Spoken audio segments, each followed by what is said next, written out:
kota ilmu, maka Ali lah pintunya. Al bin Abi Thalib adalah khalifah keempat yang berkuasa dan imam Syiah pertama. Dia termasuk golongan pemeluk Islam pertama dan salah seorang sahabat utama Nabi.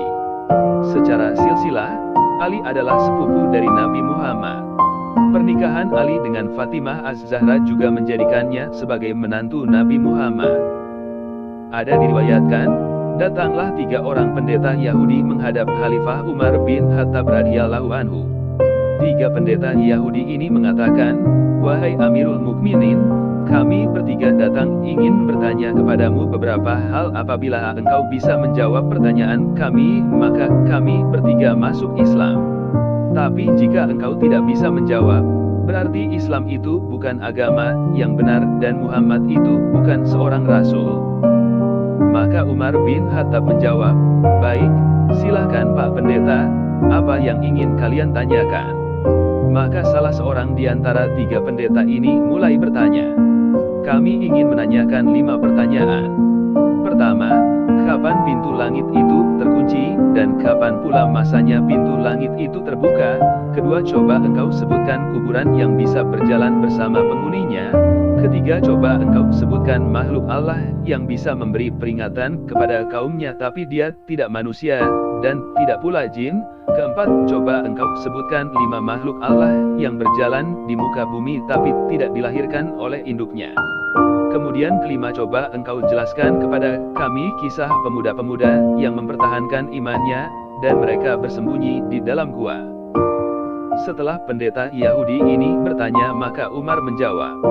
Tapi bukanlah sesuatu hal yang memalukan bagi Umar, bila memang dia tidak bisa menjawab pertanyaan yang dia tidak bisa menjawab. Dia tidak berkilah atau malu. Umar berkata, "Kalau bertinju kalian sama aku, masih kurang orangnya ini. Tapi dari kami ada yang dengan mudah menjawab pertanyaan ini." Kemudian Umar memanggil Salman Al-Farisi, dia Amirul Mukminin, dan lalu menyuruhnya pergi ke rumah Ali. Katakan padanya, Umar memanggilnya. Salman langsung lari ke tempat Ali bin Abi Thalib. "Wahai Ali, Umar memanggilmu." Ada 3 orang pendeta Yahudi mendebatnya. Maka Ali melupakan segala perbedaannya dengan Umar. Begitu Ali mendengar Umar memanggilnya, dalam riwayat disebutkan Ali langsung mengambil burdahnya dan dia sandang selendangnya. Selanjutnya dia pergi ke tempat Umar bin Khattab, yang waktu itu masih duduk di hadapan 3 pendeta itu. "Ada apa Amirul Mukminin?" tanyanya. "Ini Ali." Pendeta ini mempertanyakan beberapa hal, kalau bisa dijawab mereka masuk Islam. Tapi kalau tidak bisa dijawab, katanya kita jangan lagi koar-koar Muhammad itu seorang rasul, dan Islam itu agama yang benar. Maka selanjutnya Ali mempersilahkan para pendeta bertanya. "Coba diulangi lagi pertanyaannya." Maka sang pendeta itu mulai bertanya, "Pertama, kapan langit itu pintunya terkunci, atau langit itu digembok oleh Allah?" Kemudian Ali menjawab dengan santai, "Ketika Anda melakukan perbuatan syirik kepada Allah.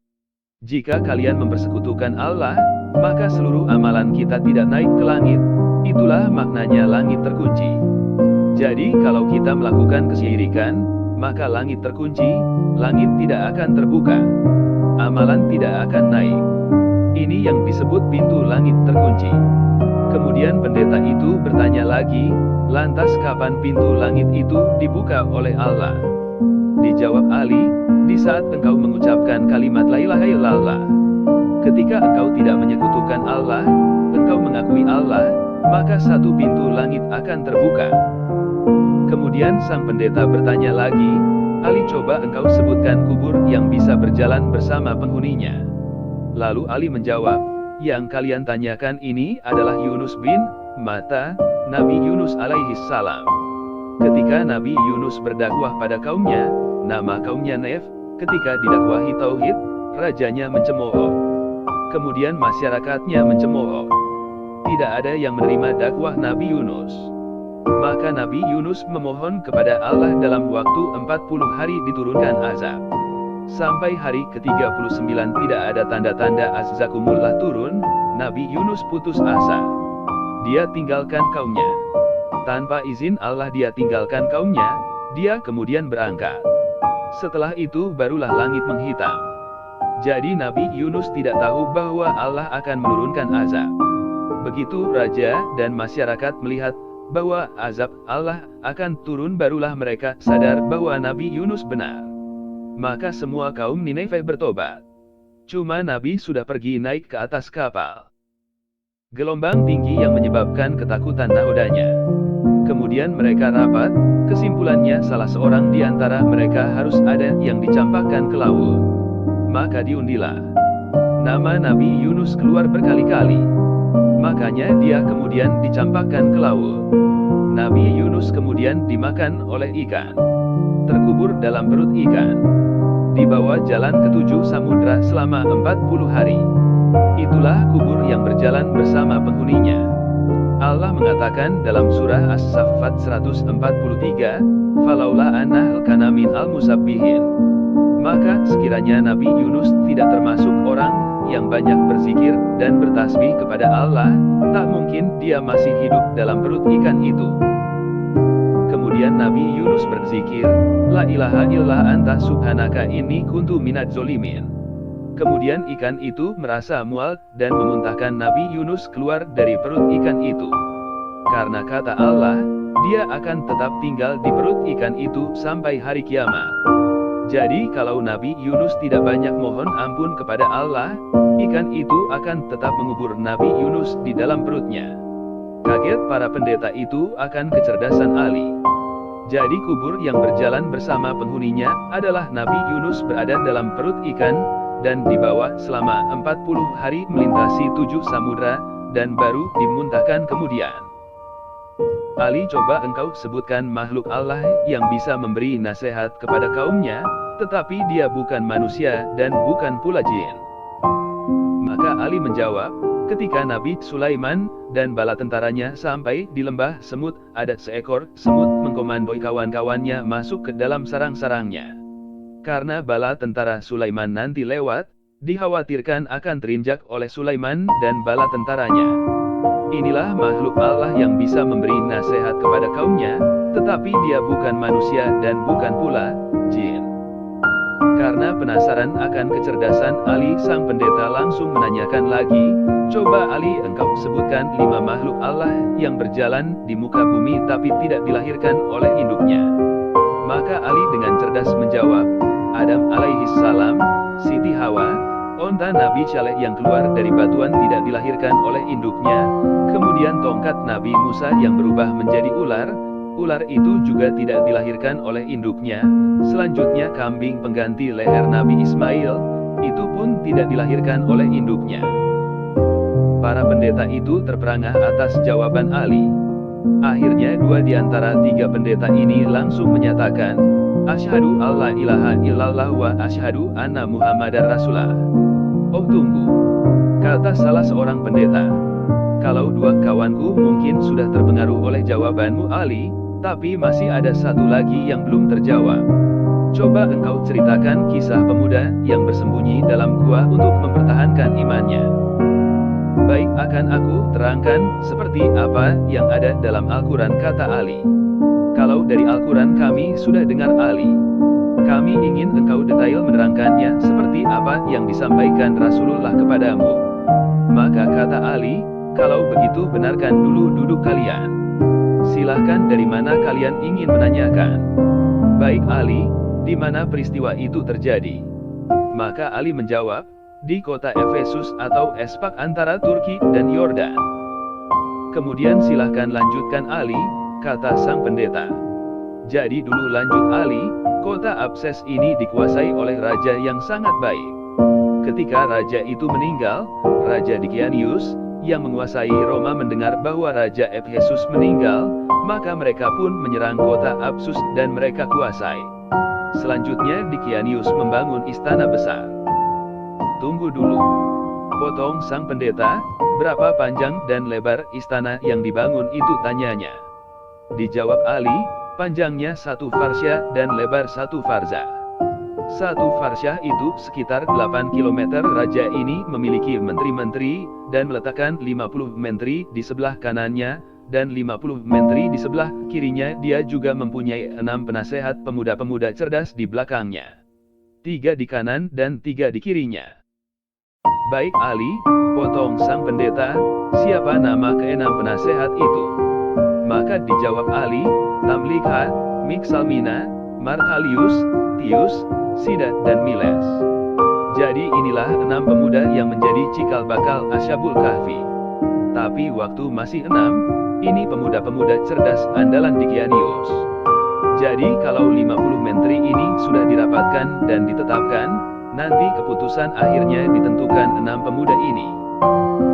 Kemudian pendeta ini bertanya, seluas apa istana yang dibangun itu, dan bagaimana caranya dia mengharumkan istana itu? Maka Ali menjawab, setiap pagi ada yang membawa parfum di dalam ember besar, kemudian ada satu yang membawa seekor burung. Kemudian burung ini diberi isyarat, maka burung ini mencemplungkan kedua sayapnya dan mengibaskannya ke seluruh ruangan istana. Setelah itu lanjut Ali, ketika Dicanius 30 tahun berkuasa, dia tidak pernah sakit. Disitulah dia bertanya kepada para menterinya, kalian pernah enggak nengok aku sakit? Demam, beringus dan berlemak lebih? Tidak pernah Raja, jawab para penasehatnya. Biasanya kalau yang enggak sakit-sakit, ini siapa? Tuhan Raja. Jawab penasehatnya lagi. Bersedia kalian menyembahku? Bersedia Raja. Pokoknya, siapa yang mau menyembahku, kuberikan kehidupan yang baik, pakaian dari sutra, kemewahan, kekayaan akan aku berikan.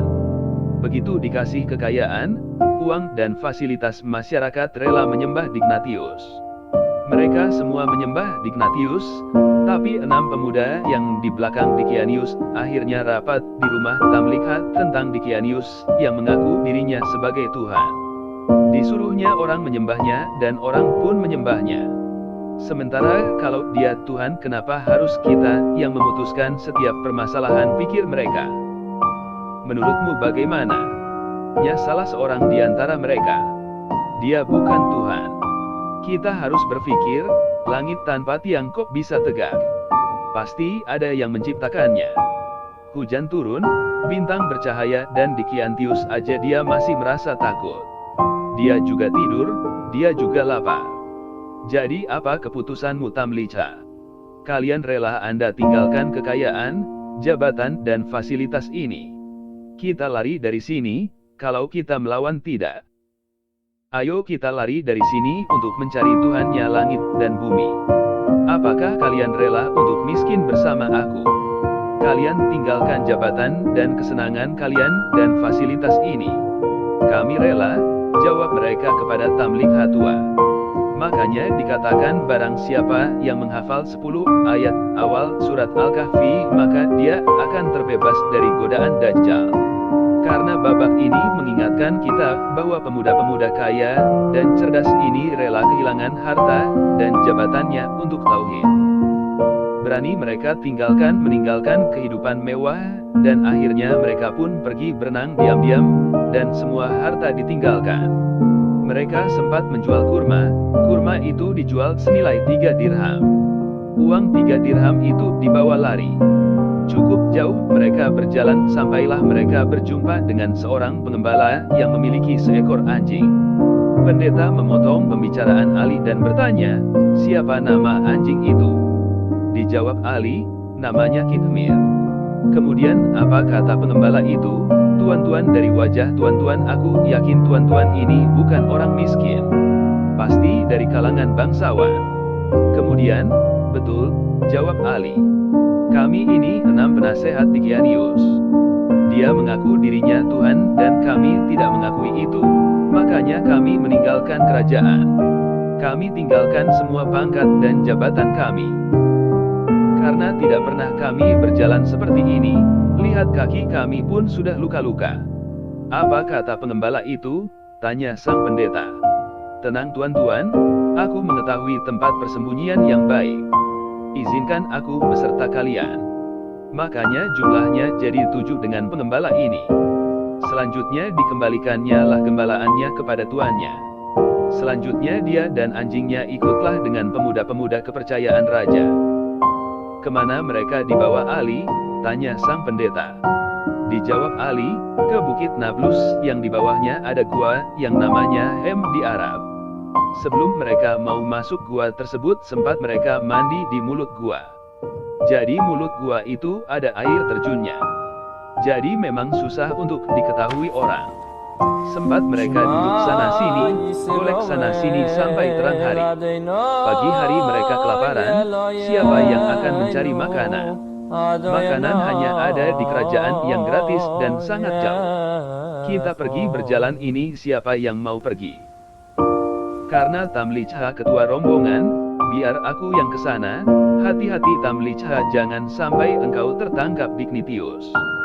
Begitu Tamlicha keluar dari mulut gua sudah mulai terkejut, karena air terjunnya sudah tidak ada. Tapi terus dia bawa uang 3 dirham ini jalan terus sampai di gerbang kota. Dia heran kenapa berbeda betul kota ini, apa aku salah masuk, tanyanya. Akhirnya masuk juga dia di tempat orang menjual roti bakar. Begitu sampai di tempat orang jual roti ditanya harga roti berapa, 1 dirham, jawab penjual roti. Dia kasih uang dirham yang dia bawa. Begitu dia memberi uang dirhamnya, langsung ditahan tangannya oleh sang penjual roti. Kamu menemukan barang kuno ya? Tanya penjual roti. Tidak, itu uang biasa, jawab Tamlicha. Uang itu aku dapat dari menjual kurma kemarin, jangan bohong. Raja Abdurrahman hanya mengambil 5% dari barang kuno yang ditemukan, kata penjual roti. Tambah kaget Tamlicha. Nama rajanya kok beda? Bukankah raja di sini Dikianius? Tanyanya. Engkau telah menyebutkan nama raja zalim yang mati ratusan tahun yang lalu. Pokoknya kau harus menghadap raja, kita menghadap kepada raja. Begitu sampai di kerajaan. Alangkah Tamlika, ternyata rajanya memang tidak Dignius. Dikatakan oleh tukang roti, ini raja ini orang membeli roti kepadaku dengan menggunakan uang kuno. Jadi makanya aku bawa dia kemari, tapi ini uang aku kemarin dari raja, bukan uang kuno, tegas Tamlika. Sudahlah, kata raja, kami hanya mengambil 5% dari barang kuno yang ditemukan. Tidak raja, ini uang baru. Sudahlah, jangan berkelit ke raja. Aku tinggal di sini. Disebutkannya lah nama-nama orang yang dia kenal. Apa kata raja? Sepertinya pikiranmu mulai terganggu. Nama-nama yang kau sebut itu, nama-nama orang yang sudah lama mati. Tapi betul raja, aku tinggal di sini raja. Aku masih ingat di mana rumahku. Kemudian raja memerintahkan untuk mengiringi dia kemana dia menunjukkan rumahnya. Pergi kalian ke sana, iringilah dia dengan para tentara sampai di rumah yang ditunjuk. Selanjutnya dipanggil orang yang tinggal di sana. Keluar orang tua yang sudah sangat tua renta. Mengapa kalian datang kemari? Katanya, kepada tentara raja itu. Ini Pak pemuda ini mengaku dia tinggal di sini. Siapa kau anak muda? Dijawab oleh Tamlicha, aku Tamlicha putra Stim. Langsung sujud kakek itu. Ini datuk moyangku. Inilah yang diceritakan oleh Isa alaihi salam, pemuda-pemuda ini akan bangkit. Mereka mendiami gua, makanya di kitab Injil ada ayat tentang Asyabul Kahfi, yakni Seven Sleeper. Maka hebohlah kota. Raja mengingat apa yang pernah disampaikan oleh Isa alaihi salam. Sudah datang pula apa yang dikatakan sang nabi. Sementara sudah berlalu pula masanya nabi, kata raja. Bawa Tamlicha dengan digendong di atas kuda. Hormati dia sampai di bawah Bukit Nablus. Jangan ada yang naik ke atas, karena nanti sahabat-sahabatku mengatakan Dikianiuslah yang mengejar mereka. Jadi tunggu kalian di bawah, biar aku yang naik ke atas. Kemudian Tamlika naik ke atas sampai di dalam gua. Makanan bawaannya diserahkannya. Silahkan makanlah kalian dulu, katanya. Apakah aman berjalan, tanya temannya. Tahukah kalian sudah berapa lama kita di sini? Makanya ada dialog itu dalam surat Al-Kahfi. Maka kami tutup telinga mereka dalam gua itu selama beberapa tahun. Kemudian kami bangunkan mereka agar kami mengetahui, manakah di antara kedua, Kalau orang itu yang lebih tepat dalam menghitung, dan berapa lamanya mereka tinggal di dalam. Mereka ada yang mengatakan setengah hari, ada yang 1 hari. Maka angka terdekat kitab berdiam di sini sudah lebih dari 309 tahun, jelas Tamlika. Mereka terkejut mendengar itu.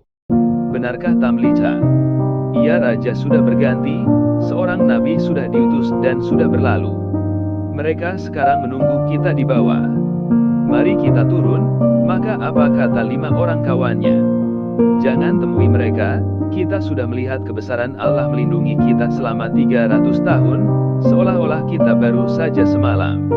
Kita sudah diselamatkan Allah. Kita bangun dan akhirnya kita tahu tentang keajaiban Allah. Ayo kita mohonkan kepada Allah untuk menutup pintu gua ini dari pandangan manusia, dan kita mohon kepada Allah untuk mengambil kita. Karena apabila kita turun Tamlica, mereka nanti akan mengkultuskan kita. Mereka akan mendewakan kita.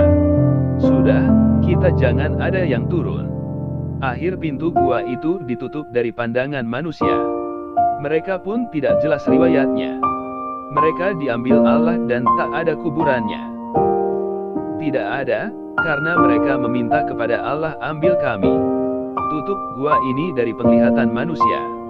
Seminggu raja berkeliling mencari pintu gua, tapi tidak ditemukan gua itu. Setelah Ali menceritakan ini semua kepada pendeta itu, maka pendeta itu mengatakan, engkau benar Ali. Engkau telah menceritakan dengan detail apa yang ada di dalam kitab kami, dan memang benarlah apa yang disampaikan Muhammad kepadamu.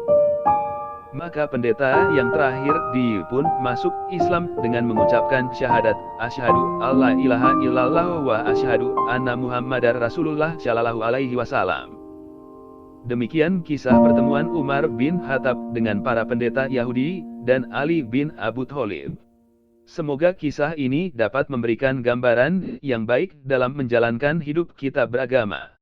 Wassalam, semoga kita sehat dan sejahtera selalu. Amin.